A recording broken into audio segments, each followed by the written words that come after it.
വിദൂരതയിൽ എന്തോ നോക്കിയിരിക്കുകയാണ്, ഒരു റെസ്പോൺസും ഇല്ല. ബ്ലാക്ക് മാജിക്കിന്റെ ഭാഗമായിട്ട് കിടന്നു പോയിട്ടുണ്ട്, കിടക്കുക, ഒരു ചലനമില്ലാത്ത അവസ്ഥയിൽ ഇരുന്നിട്ടുണ്ട്. ബോധപൂർവ്വം വന്യരെ ഉപദ്രവിക്കാം, പക്ഷെ നമ്മൾ അറിയാതെ തന്നെ ചിലപ്പോൾ ചില പ്രവൃത്തികൾ മറ്റുള്ളവർക്ക് ദുഃഖം ഉണ്ടാക്കും. പിന്നെ അങ്ങനെ പല രീതിയിലല്ലേ നമ്മുടെ ഇന്റൻഷനാണ് അതിനകത്തെ പ്രധാനം. ശരീരത്തിന് ഒരു സിഗ്നൽ കൊടുക്കാനുള്ള കഴിവില്ല, നടക്കണം എന്നുള്ള ബോധം അതിനില്ല, അത്രേ ഉള്ളൂ. ഇപ്പൊ ഈ കുട്ടികളെയാണ് നമ്മൾ ദുഃഖിപ്പിച്ചിട്ടുള്ളത്, കുട്ടികൾക്ക് നമ്മൾ ഈ ജന്മത്തിൽ സന്തോഷം കൊടുക്കുക. നടക്കുന്ന സംഭവങ്ങൾ ആ ഒരു ആള് മരിച്ചത് കുട്ടിക്ക് ഭയങ്കര ഹാപ്പിനെസ് ഉണ്ടാക്കി. നമസ്കാരം. ദി അൺഎക്സ്പ്ലെയിൻഡിലെ മറ്റൊരു എപ്പിസോഡിലേക്ക് എല്ലാവർക്കും സ്വാഗതം. സ്വന്തം അനുഭവങ്ങൾ പങ്കുവച്ച് നമ്മളോടൊപ്പം ആസ്ട്രോളജർ ശാന്ത വിജയ്. ശാന്ത ചേച്ചിയിലേക്ക് നമസ്കാരം ചേച്ചി. നമസ്തേ. അപ്പോൾ ഇന്ന് നമുക്ക് എന്താണ് ചേച്ചിയുടെ അനുഭവങ്ങൾ, എക്സ്പീരിയൻസസ്, എന്തെങ്കിലും സ്പെഷ്യലായിട്ട്? എല്ലാം സ്പെഷ്യലാണ്. അതെ അതെ അതെ, സംശയമില്ലാത്ത കാര്യമാണ്. ഇന്ന് ഞാൻ പറയണമെന്ന് മനസ്സിൽ വിചാരിച്ചത് ഒരു കുട്ടിയുടെ, ചെറിയൊരു കുട്ടി, ഇത് 2-2.5 വയസ്സായിട്ട് നടക്കുന്നുണ്ടായിരുന്നില്ല, നടക്കാൻ കഴിയാത്ത. എന്നാലും കുട്ടിക്ക് പ്രത്യേകിച്ച് യാതൊരു അസുഖങ്ങളുമില്ല, ശരീരത്തിന് യാതൊരു വൈകല്യമോ ആരോഗ്യ പ്രശ്നങ്ങളോ ഒന്നുമില്ല. ഡോക്ടറിനെ കാണിച്ചു? തീർച്ചയായിട്ടും വളരെ വിദഗ്ധരായിട്ടുള്ള ഡോക്ടർമാരെയൊക്കെ കാണിച്ചു. കുട്ടിക്ക് യാതൊരു കുഴപ്പമില്ല, പക്ഷെ കുട്ടി നടക്കുന്നില്ല. ആസ് പെർ മെഡിക്കൽ സയൻസ് കുഴപ്പമില്ല. ഓക്കെ. അങ്ങനെ ഒരു അനുഭവം എൻ്റെ ജീവിതത്തിൽ വന്നു. ആക്സിഡൻ്റലി ഇങ്ങനെ വേറൊരു വീട്ടിൽ പോയപ്പോൾ അവരുടെ ബന്ധുവിൻ്റെ കുട്ടി നടക്കുന്നില്ല, ഇത്ര വയസ്സായി എന്ന് പറഞ്ഞു. അപ്പോൾ കുട്ടിയുടെ ഡീറ്റെയിൽസ് ചോദിച്ചു. കുട്ടിയുടെ ഗ്രഹനില ഞാൻ എടുത്ത് നോക്കിയപ്പോൾ എനിക്ക് പെട്ടെന്ന് എൻ്റെ മനസ്സിലേക്ക് ആ ഗ്രഹനിലയിൽ നിന്ന് ഞാൻ കണ്ട ഒരു കാര്യം, അടുത്ത കാലത്ത് സമീപഭാവിയിൽ ഈ കുട്ടിയുടെ ഗ്രാൻഡ് പേരൻസ് ആരോ മരിച്ചു പോയിട്ടുണ്ടോ എന്ന് ചോദിച്ചു. എനിക്കൊരു കാര്യം മനസ്സിൽ വന്നു, അതൊന്ന് ഉറപ്പിക്കാൻ വേണ്ടിയാണ് ഞാൻ അവരോട് അങ്ങനെ ചോദിച്ചത്. അപ്പോൾ അവർ പറഞ്ഞു ഇങ്ങനെ ഗ്രാൻഡ് പേരൻ്റ് ഒരാൾ മരിച്ചുപോയി. പിന്നെ എന്ത് പറ്റിയെന്ന് ചോദിച്ചു. അവർ പറഞ്ഞു ഹാർട്ട് അറ്റാക്കാണ്. വീണ്ടും ചോദിച്ചു ഉറപ്പാണോ? അപ്പോൾ പറമ്പിൽ വെച്ചിട്ടാണ് മരിച്ചുപോയത്, പശുവിനെ കെട്ടാൻ വേണ്ടി പോയപ്പോൾ മരിച്ചുപോയി. പറമ്പിൽ ഉണ്ടായിരുന്നു, പക്ഷെ ബോഡി കൊണ്ടുവന്നിട്ട് പോസ്റ്റ്മോർട്ടം ചെയ്തില്ല. വയസ്സായ ആളാണ്. പക്ഷേ ഞാനതിൽ കണ്ടത് ഹാർട്ട് അറ്റാക്ക് അല്ല, എന്തെങ്കിലും അതായത് സർപ്പ ദംശനം അങ്ങനെ എന്തോ ആണ് കണ്ടത്. ഞാൻ പറഞ്ഞു ഇങ്ങനെ പാമ്പ് കടിയേറ്റായിരിക്കാൻ മരിച്ചിട്ടുണ്ട്. പറഞ്ഞു കാടുള്ള സ്ഥലങ്ങളായിരുന്നു, എങ്ങനെയാണെന്ന് അറിയില്ല, അത്രയും വയസ്സായ ഒരാളായതുകൊണ്ട് പിന്നെ അതിനെ പറ്റിയൊന്നും അല്ലെ തന്നെ അസ്യൂം ചെയ്തു. പോസ്റ്റ്മോർട്ടം ചെയ്യാത്തതുകൊണ്ട് മെഡിക്കൽ റിപ്പോർട്ടൊന്നും ഇല്ലല്ലോ, മരിച്ചു കഴിഞ്ഞു. അപ്പം ഞാൻ ചോദിച്ചൊരു കാര്യം എന്താ വെച്ചാൽ, ഈ കുട്ടിക്ക് അതിന് മുൻപുള്ളതിൽ നിന്ന് എന്തെങ്കിലും വ്യത്യാസം ഉണ്ടായിട്ടുണ്ടോ, ഒന്നൊന്ന് കാണിക്കാം, ഫോട്ടോ കാണിക്കാമോ എന്ന് ചോദിച്ചു. അപ്പോൾ അവർ കുറേ ഫോട്ടോസ് കൊണ്ടുവന്നു. ഈ ആൾ മരിക്കുന്നതിന് മുൻപുള്ള കുട്ടിയുടെ ഫോട്ടോയിൽ കുട്ടി എവിടെയും ശ്രദ്ധിക്കാതെ ഇങ്ങനെ വിദൂരതയിലേക്ക് നോക്കിയിരിക്കുന്ന ഒരു ഫോട്ടോസാണ് കാണുന്നത്. ഇവിടെ ഭാവമാണ്. ഇവരും പറയുന്നുണ്ട് ആളുകളോട് റെസ്പോണ്ട് ചെയ്യുന്നില്ല കുഞ്ഞ്, ഇങ്ങനെ വിദൂരതയിൽ എന്തോ നോക്കിയിരിക്കുകയാണ്, ഒരു റെസ്പോൺസും ഇല്ല. അങ്ങനെയാണ്. പക്ഷെ അതിനുശേഷം കുട്ടിയുടെ മുഖത്തൊരു സന്തോഷം വന്നിട്ടുണ്ട് ഈ മരണത്തിന് ശേഷം. അപ്പൊ ആ വ്യത്യാസം അവര് ഫോട്ടോസ് കാണിച്ച് എനിക്കും മനസ്സിലായി, അവർക്കും മനസ്സിലായി. ഭാവ വ്യത്യാസം വന്നിരിക്കുന്നു കുട്ടിയുടെ പ്രകൃതത്തില്. അങ്ങനെ വീണ്ടും ഈ പിന്നെ ഗ്രഹനിലയിലേക്ക് ഒന്നുകൂടെ കണ്ണോടിച്ചപ്പോൾ എനിക്ക് മനസ്സിലായ കാര്യം, ഈ കുട്ടിക്ക് നടക്കണമെന്നുള്ള സിഗ്നല് ശരീരത്തിന് കൊടുക്കാൻ പറ്റുന്നില്ല. ഇമ്പൾസുകള് ശരീരം നടന്നിട്ടുള്ള ഒരു ശീലമില്ല, നടക്കണം എന്നുള്ളത് കുട്ടിക്ക് മനസ്സിലാകുന്നില്ല. എന്തുകൊണ്ടാണെന്ന് ചോദിച്ചാൽ, ഈ കുട്ടി മരിക്കുന്നതിന് മുൻപുള്ള ജന്മത്തില് വർഷങ്ങളോളം ഏതോ ഒരു ബ്ലാക്ക് മാജിക്കിന്റെ ഭാഗമായിട്ട് കിടന്നു പോയിട്ടുണ്ട്, കിടക്കുക, ഒരു ചലനമില്ലാത്ത അവസ്ഥയിൽ ഇരുന്നിട്ടുണ്ട്. അതെന്താണ് ബ്ലാക്ക് മാജിക് എന്ന് വെച്ചാൽ എനിക്ക് അറിഞ്ഞുകൂടാ. പക്ഷെ അങ്ങനെ പിന്നെ അതിന് സഹായകമായ രീതിയിൽ ഈ കുട്ടിയെ ആരോ യൂസ് ചെയ്തിട്ടുണ്ട്. അപ്പൊ അങ്ങനെ വർഷങ്ങളോളം കിടന്നുകൊണ്ട് ബോധമുണ്ട്, പക്ഷെ നടക്കണം, ബോഡി മൂവ്മെന്റിനെ പറ്റി അതിന് അറിവില്ല. അങ്ങനെയുള്ള ഒരു അനുഭവമാണ്. അപ്പൊ ഈ കുട്ടി നടക്കണം എന്നുള്ള, കുട്ടിക്കൊരു ബോഡി ശരീരത്തിനൊരു സിഗ്നൽ കൊടുക്കാനുള്ള കഴിവില്ല, നടക്കണം എന്നുള്ള ബോധം അതിനില്ല, അത്രേ ഉള്ളൂ. അല്ലെങ്കിൽ കൂടുതൽ ആ ഒരു ഇംപ്രഷൻ സ്ട്രോങ് ആയിട്ട് അനങ്ങാതെ കിടക്കുന്നതിന്റെ ഒരു ഇംപ്രഷനാണ് മൂവ് ചെയ്യാനുള്ള ഒരു. ഞാൻ ഒരു സംശയം ചോദിച്ചോട്ടെ, ഇതില് ഒന്ന് ഈ കുട്ടി ഇപ്പോ കഴിഞ്ഞ ജന്മത്തിൽ ഇമ്മീഡിയറ്റ് ഇതിന് തൊട്ട് മുൻപുള്ള ജന്മമാണോ? അതെ, അത് അങ്ങനെയാണോ കണ്ടത്? ഓക്കെ. അപ്പൊ അതില് ബ്ലാക്ക് മാജിക് ആണ് എന്ന് പോയിന്റ് ഔട്ട് ചെയ്യുന്ന എന്തെങ്കിലും സിഗ്നൽസ് ഉണ്ടോ? അതോ ഇറ്റ് കുഡ് ബി അന്ന് എന്തെങ്കിലും സ്ട്രോക്ക് വന്ന് കിടന്നതല്ല? അല്ല, വേറൊരാള് ചെയ്യപ്പെട്ടതാണ്. സ്വയമേവ അല്ല, ഉപയോഗിക്കപ്പെട്ടത്. അങ്ങനെയാണ്. സ്വന്തമായിട്ട് അനങ്ങാതെ കിടന്നതല്ല. സ്ട്രോക്ക് വന്ന് കിടന്നല്ല, ഉറപ്പായിട്ടും. നിർബന്ധിതമായി കിടത്തപ്പെട്ട ഒരു മനസ്സിലായി. Okay, fine. അപ്പൊ അത് കണ്ടു, അങ്ങനെയാണെന്ന് കണ്ടു. അപ്പൊ അങ്ങനെ ഇങ്ങനെ ഈ കുട്ടിക്ക് ഇങ്ങനെ ശരീരത്തിലേക്ക് ഈ ഒരു ഇതാണ് അതിന്റെ പ്രോബ്ലം എന്ന് മനസ്സിലായി. പിന്നെ അവര് വീണ്ടും ഇതിന് ഫിസിയോതെറാപ്പി കൊടുത്ത് കുട്ടി ഗ്രാജുവലി അത് വ്യത്യാസം വന്നു. അതായത് ഞാൻ ഒരു പീരീഡ് പറഞ്ഞല്ലേ, ആള് മരിച്ചതുമായിട്ട് ബന്ധപ്പെട്ട ഒരു കാലഘട്ടം. അതിനുശേഷം കുട്ടിക്ക് ഫിസിയോതെറാപ്പി കൊടുത്ത് കുട്ടി നടക്കാനും സംസാരിക്കാനും ഒക്കെ തുടങ്ങി. മാസങ്ങൾക്ക് ശേഷം വീണ്ടും ഞാൻ നാട്ടില് അവരുടെ വീട്ടിൽ പോയപ്പോ ആ കുട്ടിയുടെ അവിടെ പോയി ഞാൻ സംസാരിച്ച് കാര്യങ്ങളൊക്കെ പറഞ്ഞ് കുട്ടിയൊക്കെ കണ്ടിരുന്നപ്പോ ആ കുട്ടിയുടെ അച്ഛൻ എന്നോട് പറഞ്ഞു ഒരു അതിശയം കാണണോന്ന് ചോദിച്ചു. അപ്പൊ ഒരു ഓംന്ന് ചാൻഡ് ചെയ്യുമ്പോ ഋതത്തില് നമ്മള് ഉച്ചരിക്കാൻ തുടങ്ങും, ഓങ്കാരം ജപിക്കാൻ തുടങ്ങുമ്പോ കുട്ടി പേടിച്ച് കരയും. അതുവരെ കളിച്ചുകൊണ്ടിരിക്കും. പക്ഷെ ഈ ഓങ്കാരം ഉച്ചാരണം വരുമ്പോഴേക്കും കുട്ടി പേടിച്ചിട്ട് ഭയങ്കരമായ ഭയപ്പാടോടുകൂടി കരയാൻ തുടങ്ങി. അപ്പൊ ഈ മന്ത്രധ്വനി കഴിഞ്ഞ ജന്മത്തിൽ ഈ കുട്ടിയുടെ ഓംകാരം മോശമുള്ള മന്ത്രം അല്ല, അതുമായിട്ട് ബന്ധപ്പെട്ട പല കാര്യങ്ങളും പല മന്ത്രങ്ങളും ഉണ്ടാകും. അത് കുട്ടി ഇപ്പോൾ പോലും അതിന് ഭയപ്പാടുണ്ടാക്കുന്നു. ആ ഒരു പാസ്റ്റ് ലൈഫ് ഇംപ്രഷൻ ഓം എന്നുള്ള ഇത് എന്തോ വളരെ അൺകംഫർട്ടബിൾ ആയിട്ടുള്ള അല്ലെങ്കിൽ പെയിൻഫുൾ ആയിട്ടുള്ള ഒരു എക്സ്പീരിയൻസസ് ആണ് അതിന്റെ ഉള്ളിൽ ക്രിയേറ്റ് ചെയ്യുന്നത്. അതുകൊണ്ട് ഇപ്പോഴും അത് കേൾക്കുമ്പോൾ കുട്ടിക്ക് ഭയമാണ്, പേടിച്ച് കരയാണ്. ഓക്കെ.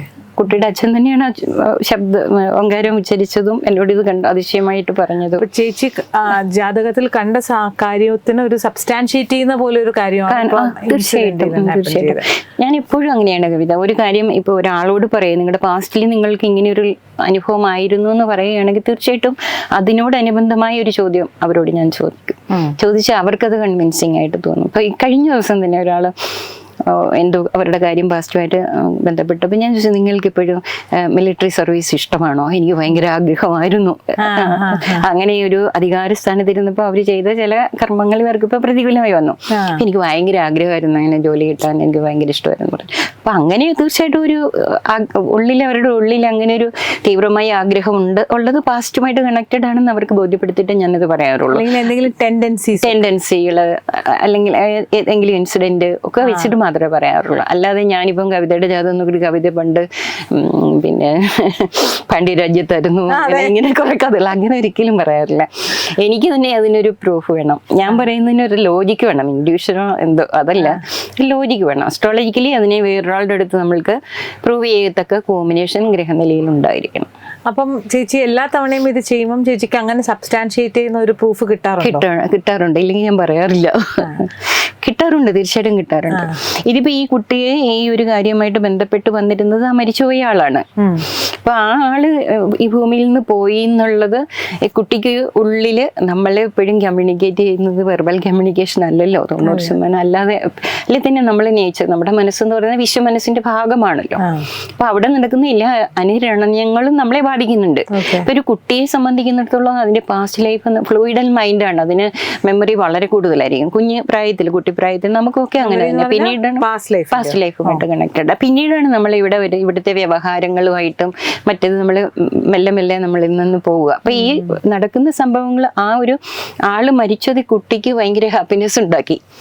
ഈ അപ്പൂപ്പൻ അപ്പൊ ആ ആള് ആണ് ശരിക്കും ഈ കുട്ടിയെ ഈ ഒരു വിധത്തില് പിന്നെ ഉപയോഗിച്ചിരുന്നത് പാസ്റ്റ് ലൈഫില് എന്നുള്ളതാണ് ഗ്രഹനിലയിൽ കാണാൻ കഴിഞ്ഞത്. അതാണ് ഇദ്ദേഹത്തിന്റെ വേർപാട് ശേഷം ഈ കുട്ടിയുടെ മുഖത്തുണ്ടായ വ്യത്യാസം എന്ന് പറയുന്നത്. അപ്പോ ഉള്ളിൽ നിന്ന് എവിടെന്നോ ഈ ആളിനെ റെക്കഗ്നൈസ് ചെയ്യുന്നുണ്ട്. ഫിയർ ഉണ്ട് അല്ലേ? തീർച്ചയായിട്ടും ഉള്ളിൽ ഫിയർ ഉണ്ട്. അത് എവിഡന്റ് ആയിട്ടൊന്നും കണ്ടില്ലെങ്കിൽ പോലും ഇതിന്റെ സൈലൻസും എക്സ്പ്രഷൻ ഇല്ലാത്ത അവസ്ഥയും ഒക്കെ ഇതിന്റെ ഒരു റിഫ്ലക്ഷൻ പ്രകടമായ വ്യത്യാസമാണ്. എനിക്ക് മാത്രമല്ല അവർ പോലും അതിശയപ്പെട്ടു പോയി. ശരിയാണ്. അതിനുശേഷമുള്ള ഫോട്ടോസിലൊക്കെ ആ വ്യത്യാസം കണ്ടപ്പോൾ അവരും പറഞ്ഞു ശരിയാണ്, അതിനുശേഷം റെസ്പോണ്ട് ചെയ്യുന്നുണ്ട്. ഒരു ഹാപ്പിനെസ് കിട്ടും. മറ്റേ ഒരു നിഗൂഢമായ ഒരു മുഖമായിരുന്നു, ഒരു റെസ്പോൺസ് ഇല്ലാത്ത ഒരു മുഖമായിരുന്നു കുട്ടിക്ക് ഉണ്ടായിരുന്നത്.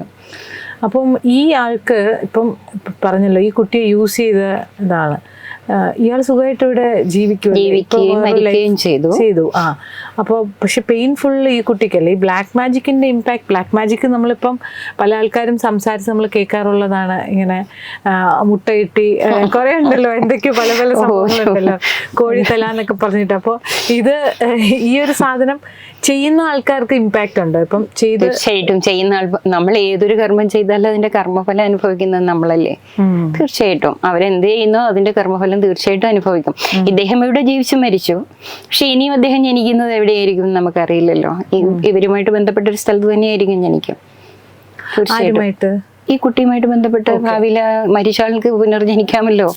എത്രയോ ലൈഫിൽ അത് ഒരു ലൈഫ് കൊണ്ട് തന്നെ അത് തീരണം എന്നില്ലല്ലോ. നമ്മൾ ചെയ്യുന്ന കർമ്മങ്ങൾ എത്രമാത്രം ശക്തമായിട്ടുള്ളതാണോ അതനുസരിച്ചാണ് ബർത്തുകൾ വരിക. ഇപ്പം നമ്മൾ ചിലര് പറയും ചില കാര്യങ്ങൾക്ക് സൊല്യൂഷൻ ഉണ്ട്, ചിലതിന് സൊല്യൂഷൻ ഇല്ല. അപ്പം നമ്മൾ എന്താ ചെയ്യുക, നമ്മൾ ബോധപൂർവം വന്യരെ ഉപദ്രവിക്കാം, പക്ഷെ നമ്മൾ അറിയാതെ തന്നെ ചിലപ്പം ചില പ്രവൃത്തികൾ മറ്റുള്ളവർക്ക് ദുഃഖം ഉണ്ടാക്കും. പിന്നെ അങ്ങനെ പല രീതിയിലല്ലേ നമ്മുടെ ഇന്റൻഷനാണ് അതിനകത്തെ പ്രധാനം. അപ്പൊ നമ്മൾ ആ എങ്ങനെയുള്ള കർമ്മങ്ങൾ വളരെ തീക്ഷ്ണമായിട്ട് അന്യരെ ദ്രോഹിക്കണം എന്നുള്ള ഉദ്ദേശത്തോടു കൂടി ചെയ്യുന്ന കർമ്മങ്ങളും അറിയാതെ ചെയ്തു പോകുന്ന കർമ്മങ്ങളും ഒക്കെ വ്യത്യസ്തമാണ്. ഇപ്പൊ അങ്ങനെയുള്ളത് ചിലത് കരിങ്കല്ലിൽ കൊത്തിവെച്ചതുപോലെയാണ്, അതിന് യാതൊരു നീക്കുപോക്കുമില്ല. അവിടെ നമ്മള് ഈശ്വരഭജനമൊക്കെ ചെയ്താൽ ആ കാഠിന്യത്തിൽ കൂടി നമുക്ക് കടന്നു പോകാൻ പറ്റും. ചില കർമ്മങ്ങൾ നമ്മൾ അതനുസരിച്ച് ഏത് തരത്തിലുള്ള വ്യക്തികളെയാണോ നമ്മൾ ദുഃഖിപ്പിച്ചിട്ടുള്ളത് അതനുസരിച്ചുള്ള വ്യക്തി, അവരെ പോയിട്ട് നമുക്ക് സന്തോഷിപ്പിക്കാൻ പറ്റില്ല. ആ കാറ്റഗറിയിലുള്ള ആൾക്കാരെ നമ്മൾ അവർക്ക് സന്തോഷം ഉണ്ടാക്കുക.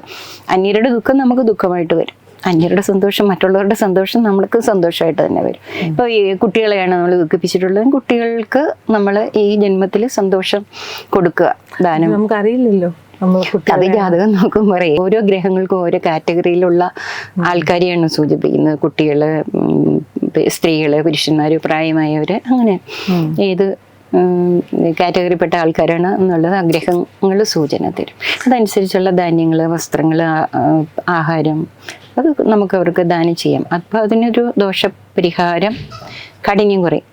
ചില കാര്യങ്ങൾ ഇങ്ങനെ ചെയ്യുമ്പോൾ തന്നെ പൂർണ്ണമായിട്ട് മാറും, ചിലത് മാറില്ല, ചിലത് നമ്മൾ കുറച്ച് അനുഭവിക്കേണ്ടതായിട്ട് വരും. കർമ്മത്തിന്റെ കാഠിന്യം അനുസരിച്ചാണ് തമോ ഗുണപ്രധാനമായിട്ട് ചെയ്യുന്ന കർമ്മങ്ങളും രജോ ഗുണപ്രധാനമായിട്ട് ചെയ്യുന്ന കർമ്മങ്ങളും സത്വഗുണത്തോടു കൂടി ചെയ്യുന്ന കർമ്മങ്ങളും ചിലപ്പോൾ ആളുകൾക്ക് ദുഃഖമായിട്ട് ഏത് വേണോ ദുഃഖം കൊണ്ടുവരാം, ദുഃഖം കൊടുക്കാം ആൾക്കാർക്ക്. അതിന്റെ ഒരു ഇമ്പാക്ട് അല്ലെങ്കിൽ കർമ്മം നമുക്ക് ഉണ്ടാവും. അപ്പൊ ഈ ചെയ്യിക്കുന്ന ആൾക്കാരുണ്ട്, ചെയ്യുന്ന ആൾക്കാരുണ്ട്. ഇപ്പൊ ബ്ലാക്ക് മാജിക്കിനെ കുറിച്ച് പറഞ്ഞത് കൊണ്ട് ഞാൻ അപ്പോൾ ചെയ്യുന്ന ആൾക്കാർ ചിലർ പറഞ്ഞു കേട്ടിട്ടുണ്ട് അവർ ഇങ്ങനത്തെ കർമ്മങ്ങളൊക്കെ ചെയ്യും, അപ്പൊ അതിന് പരിഹാരമായി അവർ വേറെ കർമ്മം ലൈക്ക് അതിന് തിരിച്ച് അടിക്കാതിരിക്കാൻ വേണ്ടിയിട്ടുള്ള കർമ്മം ചെയ്യും.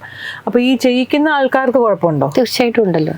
ചെയ്യുന്ന ആൾക്കാർക്ക് മാത്രമല്ല, ചെയ്യുന്ന ആൾക്കാർക്കും ചെയ്യിപ്പിക്കുന്ന ആൾക്കാർക്കും ദോഷമുണ്ട്. ഇതിന് യാതൊരു പരിഹാരമില്ല. കാരണം എന്താന്ന് ചോദിച്ചാൽ നമ്മള് അധിക ജന്മം ഉണ്ടാവില്ല. ചിലപ്പോൾ പരിഹാരങ്ങളൊക്കെ ചെയ്തിട്ടുണ്ടെങ്കിൽ എടുത്ത് ഇനിയും അനവധി ജന്മങ്ങളിലാകും അതുണ്ടാവുക. അപ്പം നമ്മളിപ്പോൾ ഒരു കർമ്മം ചെയ്യുന്നുണ്ടെങ്കിൽ ഇതൊരു ബ്ലാക്ക് മാജിക് ആണെന്നും ഇത് മറ്റുള്ളവർക്ക് ദോഷത്തിനാണെന്നും നമുക്ക് മനസ്സിലാക്കിക്കൊണ്ട് തന്നെയല്ലേ ചെയ്യുന്നത്. നമുക്കത് അറിവില്ലാതെ ചെയ്യുന്നതല്ലല്ലോ. തീർച്ചയായിട്ടും അതിന്റെ ഫലം അനുഭവിച്ച് തന്നെ വരും. ഇതിപ്പോൾ അതിന് ഒരു സമയപരിധി ചിലപ്പോൾ ഈ ജന്മത്തിൽ അത് അനുഭവിക്കാൻ യോഗം ഇല്ല. ഇപ്പം വളരെ സന്തോഷമായിട്ടും ആഡംബരമായിട്ടും ജീവിക്കാനാണ് ഈ ജന്മത്തിൽ അവർക്ക് യോഗം ഉണ്ടെങ്കിൽ അങ്ങനെ തന്നെ അവർ ജീവിക്കും. അതാണല്ലോ പറയുന്നത്, ദുഷ്ടനെ പന പോലെ വളർത്തുന്നു. ചിലർ ചോദിക്കല്ലോ, അയ്യോ ഞാൻ ജീവിതത്തിൽ ആർക്കും ഒരു ദുഃഖവും ചെയ്തിട്ടില്ല, പക്ഷെ എന്തുകൊണ്ടാണ് ഇങ്ങനെ കഷ്ടം? അപ്പൊ ആ ഒരു കർമ്മ ഈ ഒരു ലൈഫല്ലല്ലോ നമ്മുടെ ഈ ലൈഫ് എന്ന് പറയുന്ന ഒരു തുടർ യാത്രയല്ലേ. അല്ലാതെ ഇതൊരു ചെറിയ ഒരു മാലയിലെ ഒരു മുത്തുമണി പോലെയാണ് ഈ ലൈഫ് എന്ന് പറയുന്നത്. ഇവിടെ ഒരു നിശ്ചിത പീരീഡ് ഉണ്ട്, അടുത്ത പീരീഡുകൾ കിടക്കുകയാണ് നമ്മളുടെ. അപ്പോൾ എവിടെയെങ്കിലും വെച്ച് തീർച്ചയായിട്ടും ഇതിന്റെ അനുഭവങ്ങൾ ഉണ്ടാവും. ചെയ്യിക്കുന്ന ആൾക്കാർക്കും ചെയ്യുന്നവർക്കും ഉണ്ടാകും, അതിന് സംശയമൊന്നുമില്ല. അപ്പോൾ നമ്മുടെ ജാതകം ഇപ്പം നോക്കുമ്പോൾ, ഇപ്പം ഞാൻ എൻ്റെ ജാതകം കൊണ്ട് തന്നു കഴിഞ്ഞാൽ റാൻഡമായിട്ട് ഞാനിങ്ങനെ ബ്ലാക്ക് മാജിക് ചെയ്തിട്ടുണ്ടോ, എനിക്കെതിരെ ആരെങ്കിലും ചെയ്തിട്ടുണ്ടോ, ഇപ്പം എനിക്കെതിരെ ആരെങ്കിലും ചെയ്തിട്ട് അതിൻ്റെ ഇമ്പാക്റ്റ് എൻ്റെ ലൈഫിലുണ്ടോ, ഇങ്ങനെയുള്ള കാര്യങ്ങൾ അറിയാൻ പറ്റും. തീർച്ചയായിട്ടും അറിയാൻ പറ്റും. നമ്മളിപ്പോൾ ഒരാൾ നമ്മൾക്ക് ബ്ലാക്ക് മാജിക് ചെയ്യുന്നുണ്ടെങ്കിൽ തീർച്ചയായിട്ടും നമ്മൾ അനുഭവിക്കാനും കൂടെ ഒരു സാധ്യത ജാതകത്തിലുണ്ട്. ശത്രുക്കളെ കൊണ്ട് ബുദ്ധിമുട്ട് അനുഭവിക്കാൻ ഈ പീരീഡിൽ ജാതകത്തിൽ ഒരു സൂചന ഉള്ളത് കൊണ്ടാണ് നമുക്ക് വരുന്നത്. അപ്പോൾ ഒരു പ്രൊട്ടക്ഷൻ, ഒരു ഷീൽഡ്, അതിനെന്തെങ്കിലും ഒരു സ്കോപ്പ് ഉണ്ടോ? ഷീൽഡ് എന്ന് പറഞ്ഞാൽ നമ്മൾ ഈശ്വര പ്രാർത്ഥനകൾ ചെയ്യുക, ധ്യാനം ചെയ്യുക, യോഗ ചെയ്യുക. ഇതൊക്കെ നമ്മളുടെ പ്രാണ ലെവൽ താഴ്മയാണ് നമ്മളെ ഇതൊക്കെ ബാധിക്കുന്നത്. എനർജി നമ്മൾക്ക് ഹൈ ആയിട്ടിരുന്നാൽ ഇതൊന്നും ബാധിക്കത്തില്ല. അപ്പോൾ ഓരോ ഗ്രഹങ്ങൾക്കും നമ്മളുടെ എനർജി സെന്റേഴ്സുമായിട്ട് ബന്ധമുണ്ട്. നമ്മൾ പറയുന്ന ചക്രാസ്. അപ്പോൾ അത് നമ്മളുടെ ഈ ഗ്രഹങ്ങൾ എന്ന് പറയുന്നത് പഞ്ചഭൂത തത്വത്തെ സൂചിപ്പിക്കുന്നതാണ്. പ്രപഞ്ചം ഉണ്ടായിരിക്കുന്നത് തന്നെ പഞ്ചഭൂതങ്ങളുടെ സംഘാതമാണ്. അപ്പം നമ്മുടെ പഞ്ചപ്രാണനും അതുമായിട്ട് ബന്ധപ്പെട്ടാണ് നിൽക്കുന്നത്. അപ്പം നമ്മളുടെ ഓരോ എനർജി സെന്റേഴ്സും നമുക്ക് പ്രതികൂലമായിട്ട് ചലിക്കുമ്പോഴാണ് നമ്മൾക്ക് ഓരോ തരം ചിന്തകൾ വരുന്നത്. അപ്പൊ ഈ ബ്ലാക്ക് മാജിക് അതിലാണോ ഇമ്പാക്ട് ചെയ്യുന്നത്? നമ്മളുടെ എനർജി തലത്തെയാണ് ബാധിക്കുന്നത്. എനർജി തലത്തെ ബാധിച്ചിട്ടാണ്. എനർജി എന്ന് പറയുന്നത് നമ്മുടെ മനസ്സിനെ സ്വാധീനിക്കും. മനസ്സിനെ സ്വാധീനിച്ചിട്ടാണല്ലോ നമ്മുടെ ശരീരത്തിലേക്ക് അത് വരിക. അതെ. അപ്പൊ ആദ്യം മനസ്സിനെയാണ് സ്വാധീനിക്കുന്നത്. അപ്പൊ നമ്മൾ ആ എനർജി ഹൈ ആയിട്ടിരിക്കാനുള്ള കാര്യങ്ങൾ ചെയ്തു കഴിഞ്ഞാൽ ഇതിന്റെ ഇമ്പാക്ട് കുറവ് വരും. ഓ, അത് ശരി. അപ്പൊ ബ്ലാക്ക് മാജിക്കിന് നമ്മൾ ചില ആൾക്കാർ ബ്ലാക്ക് മാജിക്കിന് തിരിച്ച് അങ്ങനെയൊക്കെ ചെയ്യുമല്ലോ. തീർച്ചയായിട്ടും. ഞാൻ പലപ്പോഴും വിചാരിക്കും നമ്മൾ നല്ലത് ചെയ്യുന്നു, നമ്മൾ മറ്റാരെയും ദ്രോഹിക്കുന്നില്ല. അങ്ങനെയുള്ള എനിക്ക് ഞാൻ ചെയ്യുന്ന നന്മ തന്നെ എനിക്കൊരു പ്രൊട്ടക്ഷൻ ആവണ്ടേ? നന്മയല്ലേ പ്രൊട്ടക്ഷൻ ആവുള്ളൂ. നമ്മളിപ്പോ ഒരാള് നമ്മളോട് മോശം ചെയ്തു, നമ്മളും മോശം ചെയ്തു, വീണ്ടും അവര് മോശം ചെയ്യും, നമ്മളും ചെയ്യും. അങ്ങനെ തന്നെ ചെയ്തുകൊണ്ടിരിക്കുകയല്ലേ സംഭവിക്കുക. നമ്മള് ഈ കാര്യത്തെ പറ്റി തന്നെ ഒരാളോട് വേറൊരു കാര്യമുള്ളത് എന്താണെന്ന് ചോദിച്ചാൽ, ഒരാളുടെ ജാതകത്തെ അവർ വന്നിട്ട് നമ്മൾക്ക് ഇപ്പം ശത്രു ദോഷമുണ്ടോ എന്നൊക്കെ ചോദിച്ചു കഴിഞ്ഞാൽ, ശത്രു ഉണ്ടെന്ന് പറഞ്ഞാൽ തന്നെ ഉള്ള ശത്രുതയെല്ലാം അവരെ അങ്ങ് ബാധിക്കുകയാണ് ചെയ്യുന്നത്. അപ്പൊ നിങ്ങൾക്കിപ്പോ ഒരു പ്രതികൂലമായ സമയമാണ്. നിങ്ങൾ ഈശ്വരാധീനം ഉണ്ടാക്കാനുള്ള കാര്യങ്ങൾ ചെയ്യുക, നല്ല ഗുണങ്ങൾ വർദ്ധിപ്പിക്കുക, കോൺഫിഡൻ്റ് ആയിട്ടിരിക്കുക എന്നൊക്കെയുള്ള അതിനുള്ള വഴികളാണ് പറഞ്ഞു കൊടുക്കേണ്ടത്. അല്ല നിങ്ങൾക്ക് ഒരാൾ ശത്രു ഉണ്ട്, നിങ്ങൾ അവരെ പോയിട്ട് അവർക്ക് ശത്രുദോഷങ്ങൾ ചെയ്യൂ എന്നുള്ളതല്ലല്ലോ. ഹൈയാക്കി വെക്കുക, നമ്മൾ മെഡിറ്റേറ്റ് ചെയ്യുക, പ്രാണായാമം ചെയ്യുക, യോഗ ചെയ്യുക. അതുപോലെ ക്ഷേത്ര ദർശനം നല്ലതാണ്. ക്ഷേത്ര ആരാധന അവരുടെ വിശ്വാസം അനുസരിച്ച് അവർക്ക് പല രീതികളുണ്ട്. ഈശ്വര അതെ, ഈശ്വര ചിന്ത, അതെ അതെ, ഒരു ഹയർ പവറിലേക്ക് ആശ്രയിക്കാം. അപ്പൊ നമ്മൾ ഈ എന്തുകൊണ്ട് നമുക്കിത് വരുന്നു എന്നുള്ളത് ഇവിടെ ഒരു പ്രസക്തമാണ്. അപ്പൊ അതിന് ജാതകത്തിൽ നോക്കുമ്പോൾ നമുക്കതിനൊരു കാരണമുണ്ട്. തീർച്ചയായിട്ടും. അതുകൊണ്ടാണ് ഈ പീരീഡിൽ അങ്ങനെ വരുന്നത്. ഓക്കെ. അപ്പം ഈ കുട്ടിയുടെ എക്സ്പീരിയൻസ് ഇപ്പൊ പറഞ്ഞല്ലോ, അത് ആ ഒരു പീരീഡ് കഴിയുമ്പോഴത്തേക്കും അല്ല, കുട്ടി അതിൽ നിന്ന് പുറത്തു വന്നല്ലോ. നിശ്ചിത പീരീഡ് കഴിഞ്ഞപ്പോൾ പുറത്തു വന്നു. അപ്പൊ ചെയ്ത ആളിനിയും ലൈഫുകൾ എടുക്കുകയും ആ കർമ്മങ്ങൾ അനുഭവിക്കുകയും ചെയ്യും. ഒരു പക്ഷേ ഈ അപ്പൂപ്പൻ മരിച്ചില്ലായിരുന്നെങ്കിൽ ഈ കുട്ടി ഇത് കണ്ടിന്യൂ, ഇതേ അവസ്ഥ കണ്ടിന്യൂ കുട്ടിയുടെ ഫിയർ, അതിന് മാറ്റാൻ വേറൊരു മാർഗമില്ല. അപ്പൂപ്പൻ മരിച്ചു, കുട്ടി ഹാപ്പിയായി, ഓക്കെ, അത് വേറെ കാര്യം. പക്ഷെ മരിച്ചില്ലായിരുന്നെങ്കിൽ പക്ഷേ അത് കണ്ടിന്യൂ ചെയ്യുമായിരുന്നിരിക്കാം. ഒരുപാട് കാലം ജീവിച്ചിരിക്കില്ലല്ലോ, പ്രായ വ്യത്യാസം ഒരുപാടുള്ള ആളുകളല്ലേ. അതെ. പക്ഷെ ആ സമയം അങ്ങനെ ഒരു കേസ് ചേച്ചി എടുത്ത് വന്നാൽ, ഇപ്പോൾ ഇമ്പാക്ട് ചെയ്ത് എന്നെ കഴിഞ്ഞ ലൈഫിൽ എഫക്ട് ചെയ്ത ആളിപ്പോഴും എൻ്റെ ചുറ്റുമുണ്ട്. അത് കാരണം എൻ്റെ ലൈഫ് ഡിസ്റ്റർബ്ഡ് ആണ്, മനസ്സ് ഡിസ്റ്റർബ്ഡ് ആണ് ഫോർ വാട്ട് എവർ, എനിക്കറിയില്ല. അങ്ങനെ വരുന്ന കേസസ് നമുക്ക് എങ്ങനെ ഹാൻഡിൽ ചെയ്യാൻ പറ്റും? അത് അറിവുള്ള ആൾക്കാർ, ഇപ്പൊ കുഞ്ഞു കുട്ടിയോട് നമുക്കൊന്നും പറയാൻ പറ്റില്ല. അറിവുള്ള ബുദ്ധി ഉറച്ച ആൾക്കാരോട് ഇന്ന കർമ്മം ചെയ്തത് കൊണ്ടാണ് ഇയാൾ നമ്മുടെ കൂടെയുള്ളത്. അപ്പോഴും അതാണല്ലോ അസ്ട്രോളജിയുടെ നമ്മൾക്ക് ഉള്ള അസ്ട്രോളജി നമ്മൾ എങ്ങനെ ഉപയോഗിക്കാം എന്നുള്ളത് അതിൽ നിന്നാണ് മനസ്സിലാക്കുക. അസ്ട്രോളജിയുടെ ഉപയോഗം തന്നെ അങ്ങനെയാണ്. ഇപ്പൊ ഇങ്ങനെ ചെയ്ത ഒരു കർമ്മമുള്ള ആളാണ് നമ്മുടെ കൂടെ വന്നിരിക്കുന്നത്, ആ ആളാണ് ഇന്ന കാരണം കൊണ്ടാണ് നമ്മളെ അവര് ബുദ്ധിമുട്ടിപ്പിക്കുന്നത് എന്ന് മനസ്സിലാക്കുന്ന നിമിഷം തന്നെ നമ്മൾ ആ കർമ്മബന്ധത്തിൽ നിന്ന് പുറത്തു വരും. അങ്ങനെ നമ്മൾ നമ്മുടെ ഇന്നർ മൈൻഡിന്റെ വൈബ്രേഷനാണ് ഇത് വിളിച്ചുകൊണ്ടിരുന്നത്. ഇപ്പം നമ്മൾ ഒരാളെ ഉപദ്രവിച്ചിട്ടുണ്ട് കഴിഞ്ഞ ജന്മത്തിൽ, ഈ ജന്മത്തിൽ നമുക്ക് അവരെ അറിയുകയില്ല. പക്ഷെ നമ്മുടെ ഇന്നർ മൈൻഡിന് അറിയാം, ആ വാസനാരൂപത്തിലിരിക്കുന്ന ആ ബോധത്തിനറിയാം, എന്താ ഈ ആളിനെ ഞാൻ പണ്ട് ഉപദ്രവിച്ചതാണ്, ഇയാൾ ചിലപ്പോൾ എന്നെ തിരിച്ചുപദ്രവിക്കാനായിരിക്കും വരിക എന്ന് നമ്മൾ വിചാരിക്കുമ്പോൾ തന്നെ നമ്മളുടെ മനസ്സ് അയാൾക്ക് എഗൻസ്റ്റ് തിരിയുക, അല്ലെങ്കിൽ അയാളെ പേടിക്കുക, ഫിയർ ആകുക ഒക്കെ സംഭവിക്കുക. ആ വൈബ്രേഷനാണ് അവർക്ക് നമ്മളോട് ഉള്ള മനോഭാവവും പ്രവൃത്തികളും ഉണ്ടാക്കുന്നത്. ഈ ഫ്രാക്ഷൻ ഓഫ് സെക്കൻഡ് ഇത് കാണുമ്പോൾ തന്നെ ഇന്ദ്രിയങ്ങൾ കൊണ്ട് നമ്മൾ കാണുന്നു. ആ സെക്കൻഡ് തന്നെ ബ്രെയിൻ തീരുമാനിക്കുകയാണ് ഇത് എന്താണെന്നുള്ളത്. അതനുസരിച്ച് ബോഡിക്ക് കെമിക്കൽ മാറും, നമ്മുടെ ചിന്തകൾ മാറും, അതനുസരിച്ച് നമ്മുടെ കോഡിങ്, പ്രാണയുടെ ചലനം, ആ ഭാഗം നമ്മുടെ ചിന്ത വരുന്നിടത്തോട്ട് നമ്മുടെ പ്രാണ ഫ്ലോ ചെയ്യുകയല്ലേ, എന്നിട്ട് അത് മാനിഫെസ്റ്റ് ചെയ്യുകയാണ്. അവിടെയാണ് ശരിക്കും പറഞ്ഞ ജ്യോതിഷത്തിന്റെ പ്രസക്തി എന്ന് പറയുന്നത്. എനിക്കൊരു ആ മൊമെന്റിലാണ്. എനിക്കൊരു സംശയമുണ്ട് ചേച്ചി പറഞ്ഞാൽ. അതായത് ചേച്ചി ഇപ്പോൾ പറഞ്ഞല്ലോ ഈ ഒരു കെമിക്കൽ സാധനം വരുന്നത്. ഇപ്പൊ എനിക്ക് ചേച്ചിയെ കാണുമ്പോൾ ഫിയർ വന്നു. എനിക്ക് വരുന്ന ഫിയർ കൊണ്ട് ചേച്ചിക്ക് എന്നോടുള്ള ആറ്റിറ്റ്യൂഡിൽ വ്യത്യാസം ഉണ്ടാവും? കവിതയ്ക്ക് ഫിയർ വരുമ്പോൾ ഞാൻ അറിയുമല്ലോ കവിതയ്ക്ക് എന്നെ പേടിയുണ്ടെന്നുള്ള കാര്യം. അറിയുമല്ലേ? നമ്മളെന്ന് പറയുന്നത് നമ്മളൊരു പ്രത്യേക വിശ്വ മനസ്സിന്റെ ഭാഗമല്ലേ. നമ്മൾക്ക് തിരിച്ചറിയുന്നില്ല എന്ന് മാത്രമല്ലേ ഉള്ളൂ. ഇപ്പൊ റേഡിയോ തരംഗങ്ങൾ എല്ലായിടത്തും ഉണ്ട്. നമ്മൾ ആ ഡിവൈസ് ട്യൂൺ ചെയ്ത് നമുക്ക് ഇഷ്ടമുള്ള പാട്ട് കേൾക്കുന്നത് പോലെ ഈ മനസ്സെന്ന് പറയുന്നത് വിശ്വ മനസ്സാണ്. നമ്മൾ മനസ്സിന്റെ ഭാഗമാണ്. അപ്പൊ എനിക്ക് ബോധം മനസ്സിലറിയില്ല കവിതയ്ക്ക് ഫിയർ ഉണ്ടെന്ന്. പക്ഷെ എന്റെ ഉള്ളിലിരിക്കുന്ന മനസ്സിനറിയാം കവിത എന്നെ പേടിക്കുന്നുണ്ട്. അപ്പൊ ഒന്ന് പേടിപ്പിക്കാം എന്നുള്ളൊരു തോന്നൽ വരും. മനസ്സിലില്ല, അത് തമ്മിലൊരു എന്താ പറയുക ഒരു രാസപ്രക്രിയ അല്ലെങ്കിൽ ഒരു സംവേദനം നടക്കും. അങ്ങനെയാണ് മാനിഫെസ്റ്റ് ചെയ്യുന്നത്. അവിടെ മാത്രമാണ് മനസ്സിന്റെ തലത്തിൽ മാത്രമാണ് ഈ കർമ്മ വാസനയ്ക്ക് പ്രസക്തി ഉള്ളൂ. വാസന എന്ന് പറയുന്നത് നമ്മുടെ മനസ്സുകൊണ്ടുണ്ടാകുന്ന സാധനമാണ്. നമ്മുടെ കർമ്മങ്ങൾ കൊണ്ടല്ല. ശരിക്കും മനസ്സുകൊണ്ടാണ് കർമ്മങ്ങൾ ഉണ്ടാകുന്നത്. എങ്കിലും ആ കർമ്മത്തിന്റെ പിന്നിലുള്ള മനസ്സിലാണ് ഈ വാസന ഇരിക്കുന്നത്. അവിടെയാണ് ഗ്രഹങ്ങളുടെ ഇൻഫ്ലുവൻസ് വരിക. മനസ്സിന് അതീതമാകുന്നവരെ ഗ്രഹങ്ങൾ ബാധിക്കത്തില്ലെന്ന് പറയുന്നത് കൊണ്ടല്ലേ. ശരി, പ്ലാനറ്റ് ആ ഒരു പോയിന്റിലാണ്. അതായത് നമ്മളൊരു സംഭവം കാണുന്നു, അപ്പോൾ തന്നെ നമുക്ക് ഇന്നറിലുള്ള നമുക്ക് മനസ്സിലാകുകയാണ്. അപ്പം നമ്മളതനുസരിച്ച് നമ്മളുടെ ബോഡിയിൽ അതനുസരിച്ച് വ്യത്യാസം വരുന്നു. ആ സംഭവമായിട്ട് നമ്മൾ കണക്റ്റഡ് ആകുന്നു. ആ സംഭവം നമ്മുടെ ജീവിതത്തിൽ വ്യക്തികളും സാഹചര്യങ്ങളും ഒക്കെ നമ്മുടെ കർമ്മഗതി അനുസരിച്ച് നമ്മുടെ മുന്നിലേക്ക് വരും. ആ കർമ്മഗതിയെ നമ്മൾ ആക്ടിവേറ്റ് ആക്കുക ചെയ്യും. അപ്പോഴാണ് നമുക്കത് അനുഭവമായിട്ട് വരുന്നത്. അതേസമയം നമ്മൾ അതിൽ ഒന്നും മനസ്സിടപെടുന്നില്ലെങ്കിൽ ആ കർമ്മം സംഭവിക്കുകയില്ല. ഇപ്പൊ കവിത എന്നെ ഭയപ്പെടുത്താനായിട്ടാണ് വരുന്നത്. എനിക്ക് പക്ഷേ കവിതയോട് യാതൊരു ഭയവുമില്ല. ഞാൻ വളരെ സന്തോഷവതിയായിട്ടിരിക്കണം. കവിതയ്ക്ക് എന്നെ ഉപദ്രവിക്കാൻ പറ്റില്ല.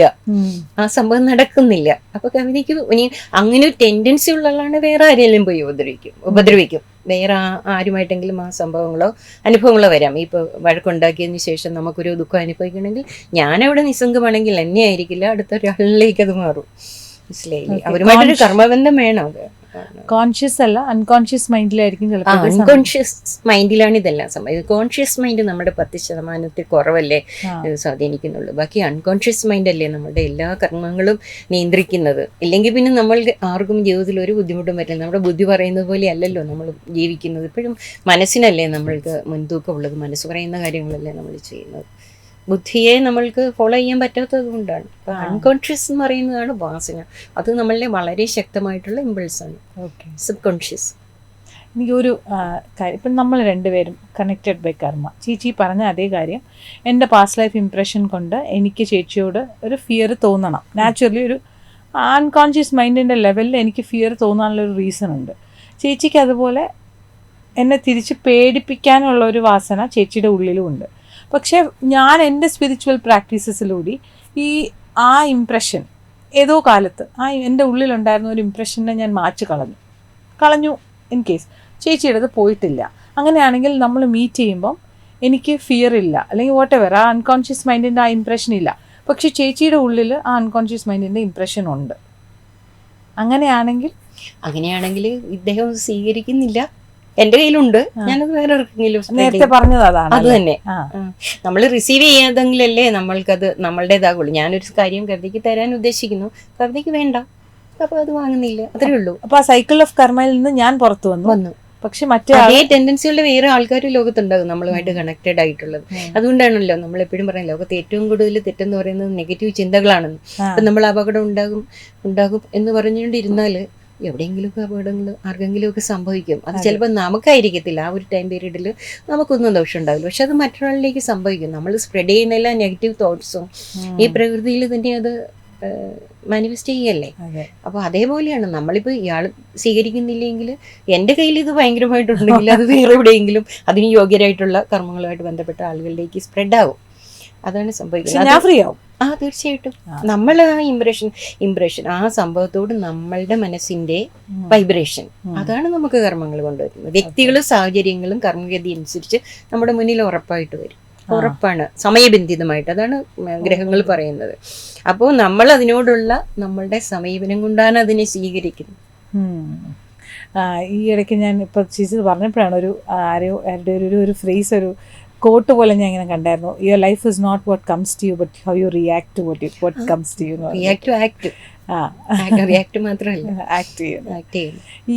ഇതുപോലെ എനിക്ക് പെട്ടെന്നൊരു കഥ ഓർമ്മ വന്നു. എനിക്ക് പരിചയമുള്ള ഒരാൾ വയനാട് താമസിക്കുന്ന ഒരു ചേട്ടനാണ്. പുള്ളി അവിടെ ആന ഭയങ്കര കോമൺ ആണല്ലോ. അപ്പൊ ആന സ്ഥിരമായിട്ട് പുള്ളിയെ കണ്ടു കഴിഞ്ഞാൽ ആന ഓടിക്കും. പുള്ളിയെ കണ്ടു കഴിഞ്ഞാൽ ആന ഓടിക്കും നിർബന്ധമായിട്ടും. അത് വേറെ എത്ര പേരുണ്ടെങ്കിലും പുള്ളിയെ തന്നെ ഓടിക്കും.